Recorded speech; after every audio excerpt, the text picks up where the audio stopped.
Hello hi नमस्कार, आप सुन रहे हैं जागरण पॉडकास्ट का खबरनामा। मेरा नाम है शताक्षी सिंह। आज तारीख है 4 अप्रैल की और दिन है गुरुवार का। चलिए आपको बताते हैं आज दिन भर की तमाम बड़ी खबरें।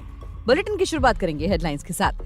यूपी में हिजबुल मुजाहिदीन के 3 आतंकी गिरफ्तार, संदिग्धों में 2 पाकिस्तानी नागरिक भी। शराब बनाम इंडस्ट्रियल अल्कोहल, जज नागरत्ना तय करेंगी कि पिता का शराब पर फैसला सही था या नहीं। सुप्रीम कोर्ट ने अमरावती से सांसद नवनीत कौर राणा का जाति प्रमाण पत्र रद्द करने के हाईकोर्ट के फैसले को किया रद्द। कांग्रेस को लगा एक और बड़ा झटका, गौरव वल्लभ ने थामा भाजपा का दामन। ओपिनियन पोल में बाइडेन से आगे निकले ट्रंप, 2020 की तरह इस चुनाव में भी कांटे की टक्कर होने की संभावना। ताइवान के बाद भूकंप के झटकों से हिला जापान, रिक्टर पैमाने पर 6.1 की तीव्रता। मार्च में महंगी हो गई वेज थाली, नॉन वेज थाली के दाम में गिरावट। पिता डेविड धवन के साथ फिर धमाल मचाएंगे वरुण धवन, नई फिल्म का हुआ ऐलान। सूर्य कुमार यादव मुंबई इंडियंस से जुड़ने के लिए तैयार, 5 अप्रैल को टीम में हो सकते हैं शामिल। अब खबरें विस्तार से जान लीजिए। यूपी एसटीएफ ने 2 पाकिस्तानी नागरिकों समेत 3 आतंकियों को गिरफ्तार किया है। ये लोग आईएसआई की मदद से भारत में आतंकी गतिविधियों को अंजाम देने की योजना बना रहे थे। एसटीएफ के मुताबिक पिछले कुछ समय से सूचना प्राप्त हो रही थी कि कुछ पाकिस्तानी नागरिक पाकिस्तानी खुफिया एजेंसी आईएसआई की सहायता से नेपाल सीमा के रास्ते भारत में प्रवेश करने वाले हैं। ये भी सूचना प्राप्त हुई कि ये लोग भारत में आतंकी घटना को अंजाम देने का मंसूबा रखते हैं और वो आईएसआई के सहयोग से हिजबुल मुजाहिदीन के ट्रेनिंग कैंप में प्रशिक्षण भी ले चुके हैं। बढ़ते हैं अगली खबर की तरफ और आपको एक मामले के बारे में बताते हैं जिसमें एक बेटी जो कि जज हैं, जज नागरत्ना, वो अपने ही पिता के एक फैसले के बारे में बताएंगी। क्या है ये पूरा मामला, ध्यान से सुनिए। औद्योगिक शराब को नशीली शराब से अलग करने में लगी सुप्रीम कोर्ट की 9 न्यायाधीशों की पीठ के सदस्य के रूप में न्यायमूर्ति बीवी नागरत्ना अपने पिता के 1989 के फैसले पर एक बार फिर से विचार करने वाली हैं। इस मुद्दे पर जब दशकों पहले सुनवाई हुई थी तब 7 न्यायाधीशों की पीठ ने फैसला सुनाया था जिसमें उनके पिता और तत्कालीन सीजेआई ES वेंकटरमैया भी शामिल थे। अब एक बार फिर से इस मुद्दे पर अपनी अपनी शक्तियों को लेकर केंद्र और राज्य सरकार आमने सामने है। इस मामले पर सुप्रीम कोर्ट की 9 जजों की बेंच सुनवाई कर रही है। इंडस्ट्रियल अल्कोहल को बनाने, उसको बेचने और उसे उसकी आपूर्ति में केंद्र और राज्य के बीच शक्तियों के बंटवारे को लेकर सुप्रीम कोर्ट में सुनवाई चल रही है। इस संवैधानिक पीठ को CJI चंद्रचूड़ लीड कर रहे हैं। उनके साथ justice BV Ratna, justice JB Pardiwala, justice Hrishikesh Roy, justice Abhay S Oka, justice Satish Chandra Sharma, justice Augustine George Masih, justice Manoj Mishra, justice Ujjwal Bhuyan इस पीठ में शामिल हैं। क्या है ये पूरा मामला, आपको बताते हैं। ये शराब के उत्पादन, वितरण से लेकर उसके विनियमित करने की शक्ति का राज्य बनाम केंद्र का मामला है, यानी कि स्टेट वर्सेस सेंटर। मुख्य न्यायाधीश DY चंद्रचूड़ की अध्यक्षता वाली सुप्रीम कोर्ट की 9 न्यायाधीशों की पीठ इस पेचीदा सवाल पर विचार कर रही है कि क्या इंडस्ट्रियल शराब और नशीली शराब एक ही चीज है। वर्तमान पीठ को 7 न्यायाधीशों की पीठ के फैसले की जांच करनी है जिन्होंने साल 1997 में फैसला सुनाया था कि औद्योगिक शराब केंद्र के अधिकार क्षेत्र में आती है। तो ये था पूरा मामला। फिलहाल हम बढ़ते हैं अगली खबर की तरफ। सुप्रीम कोर्ट ने गुरुवार को अमरावती से सांसद और बीजेपी नेता नवनीत कौर राणा का जाति प्रमाण पत्र रद्द करने का बॉम्बे हाई कोर्ट का फैसला रद्द कर दिया। राणा की याचिका को स्वीकार करते हुए न्यायमूर्ति JK माहेश्वरी और न्यायमूर्ति संजय करोल की पीठ ने कहा कि उच्च न्यायालय को राणा के जाति प्रमाण पत्र के मुद्दे पर जांच समिति की रिपोर्ट में हस्तक्षेप नहीं करना चाहिए था। 8 जून 2021 को उच्च न्यायालय ने कहा था कि राणा द्वारा फर्जी दस्तावेजों का उपयोग करके मोची जाति प्रमाण पत्र धोखाधड़ी से प्राप्त किया गया था। इसने अमरावती की सांसद पर 2 लाख रुपए का जुर्माना भी लगाया था। राणा, जिन्होंने 2019 में एक स्वतंत्र उम्मीदवार के रूप में महाराष्ट्र में आरक्षित अमरावती संसदीय सीट जीती थी, हाल ही में भाजपा में शामिल हो गई हैं और उसी निर्वाचन क्षेत्र से लड़ने के लिए तैयार हैं। उन्हें 2019 में राखपा का समर्थन प्राप्त था।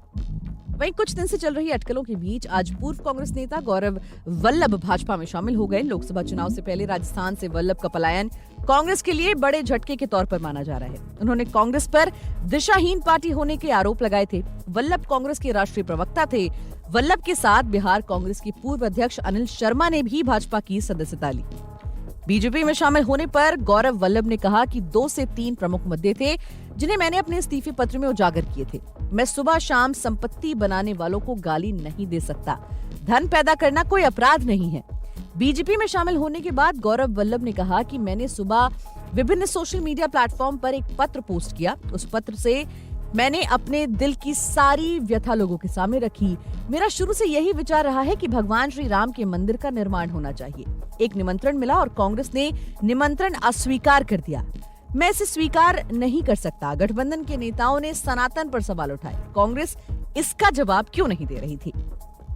वहीं बात करें विदेशी खबरों की, तो चुनाव का माहौल तो अमेरिका में भी चल रहा है। अमेरिका में नवंबर में होने वाले राष्ट्रपति चुनाव से पहले एक ताजा सर्वे में राष्ट्रपति जो बाइडेन पूर्व राष्ट्रपति डोनाल्ड ट्रंप से पिछड़ते हुए नजर आ रहे हैं। 7 राज्यों में हुए ओपिनियन पोल में रिपब्लिकन नेता ट्रंप ने डेमोक्रेटिक बाइडेन पर बढ़त बनाई है, जबकि बाइडेन केवल एक राज्य में आगे दिखे। सर्वे में पाया गया कि मतदाता देश की अर्थव्यवस्था से संतुष्ट नहीं है। इसके साथ ही वो बाइडेन की क्षमता और राष्ट्रपति के रूप में उनके प्रदर्शन से भी निराश हैं। वॉल स्ट्रीट जर्नल द्वारा कराए गए सर्वे के अनुसार ट्रंप ने Pennsylvania, Michigan, Arizona, Georgia, Nevada और उत्तरी कैरोलिना राज्यों में बाइडेन पर 2 से 8% तक बढ़त बनाई, जबकि बाइडेन केवल विस्कॉन्सिन राज्य में मतदाताओं का 3% अधिक समर्थन प्राप्त कर सके। राष्ट्रपति बाइडेन के विरुद्ध सभी राज्यों में पद के प्रदर्शन को लेकर 16% नकारात्मक दृष्टिकोण रहा, जबकि 4 राज्यों में ये 20% तक देखा गया। अगर ट्रंप की बात करें तो जब वो राष्ट्रपति थे तो केवल एरिजोना राज्य में उनके विरुद्ध नकारात्मक दृष्टिकोण था। हालांकि चुनाव को लेकर सभी राष्ट्रीय सर्वेक्षणों पर नजर रखने वाली रियल क्लियर पॉलिटिक्स के अनुसार 2020 की तरह इस साल के चुनाव में भी ट्रंप और बाइडेन के बीच कांटे का मुकाबला होने की संभावना है। राष्ट्रीय सर्वेक्षणों की औसत के अनुसार ट्रंप राष्ट्रपति बाइडेन से 0.8% आगे हैं। वहीं जापान के होन्शु के उत्तरी तट पर गुरुवार सुबह 6.1 तीव्रता का भूकंप आया। नेशनल सेंटर ऑफ साइस्मोलॉजी ने इसकी जानकारी दी।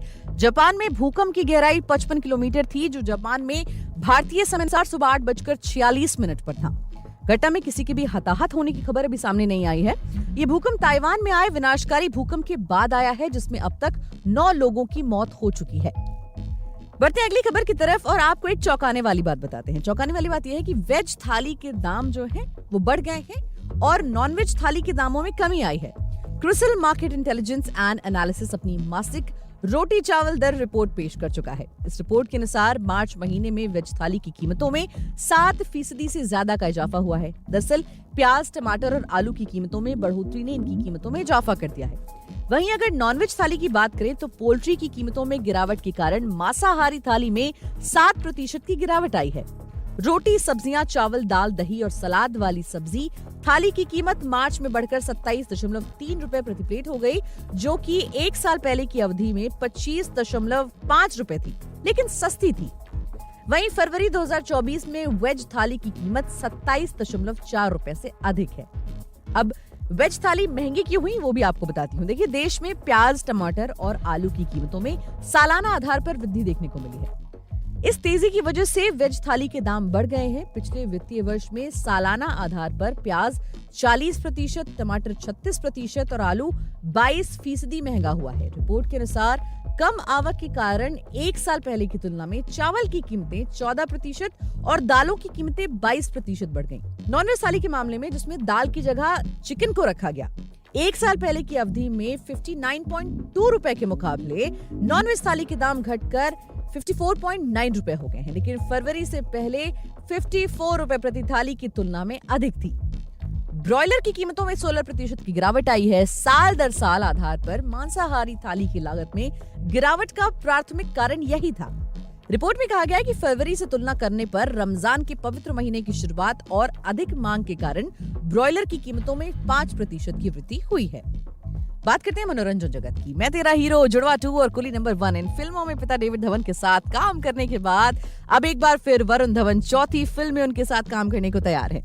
बड़े पर्दे पर फिर बाप बेटे की जोड़ी धमाल मचाने वाली है। दरअसल फिल्म मेकर डेविड धवन और उनके बेटे अभिनेता वरुण धवन एक नए प्रोजेक्ट का ऐलान कर चुके हैं। इसके साथ ही इस प्रोजेक्ट के लिए उन्होंने टिप्स फिल्म्स के साथ हाथ मिलाया है। सिर्फ इतना ही नहीं, मेकर्स इस फिल्म की रिलीज डेट से भी पर्दा उठा चुके हैं। बॉलीवुड के दिलों की धड़कन वरुण धवन और मशहूर निर्देशक डेविड धवन सिल्वर स्क्रीन पर अपने धमाकेदार केमिस्ट्री से एक बार फिर धमाल मचाने के लिए तैयार हैं। दरअसल ट्रेड एनालिस्ट तरन आदर्श ने अपने सोशल मीडिया पर इस बात की जानकारी दी है। उन्होंने बताया कि डेविड धवन और वरुण धवन टिप्स फिल्म के नए प्रोजेक्ट के साथ काम करते दिखाई देंगे। उन्होंने कैप्शन में लिखा कि डेविड धवन, वरुण धवन और टिप्स ने नई फिल्म के लिए हाथ मिलाया है। हालांकि उन्होंने अभी इस प्रोजेक्ट के टाइटल का खुलासा नहीं किया है। इस फिल्म को टिप्स फिल्म के रमेश तौरानी प्रोड्यूस करने वाले हैं। इसके साथ ही मेकर्स ने बताया कि ये फिल्म अगले साल 2 अक्टूबर 2025 को गांधी जयंती पर रिलीज होगी। वहीं खेल जगत की बात करें तो मुंबई इंडियंस के batter Surya Kumar Yadav Indian Premier League 2024 में टीम के लिए खेलने को तैयार हैं। क्रिक बस की एक रिपोर्ट के मुताबिक नेशनल क्रिकेट अकेडमी ने सूर्य कुमार यादव को फिट बताया है। अब वो आईपीएल 2024 के लिए 5 अप्रैल को मुंबई इंडियंस की टीम से जुड़ जाएंगे। हालांकि मुंबई की तरफ से अब तक इसके बारे में कोई बयान नहीं आया है। फिटनेस प्रॉब्लम के कारण सूर्या शुरुआती 3 मैच नहीं खेल सके थे। सूर्या ने इसी साल जनवरी में जर्मनी में ग्रोइन की सर्जरी करवाई थी। सूर्या ने दूसरी बार ग्रोइन इंजरी की सर्जरी करवाई है। इसके बाद वो बेंगलुरु स्थित एनसीए में रिहाब से गुजर रहे थे। मुंबई अपना अगला मुकाबला 7 अप्रैल को दिल्ली कैपिटल्स के खिलाफ वानखेड़े में खेलेगी। इस सीजन में मुंबई की शुरुआत अच्छी नहीं रही। टीम नए कप्तान हार्दिक पांड्या के नेतृत्व में लगातार 3 मैच हार चुकी है। सूर्या साउथ अफ्रीका के खिलाफ दिसंबर 2023 में खेले गए T20 सीरीज के तीसरे मैच में फील्डिंग के दौरान चोटिल हो गए थे। उन्हें मैदान से बाहर जाना पड़ा था। उनके ग्राउंड से बाहर जाने के बाद उपकप्तान रविंद्र जडेजा ने टीम की कप्तानी संभाली थी। तब से वो मैदान से दूर थे। तो आज के लिए फिलहाल इतना ही। देश और दुनिया की तमाम खबरों को जानने के लिए जुड़े रहिए हमारे साथ और सुनते रहिए जागरण पॉडकास्ट का खबरनामा।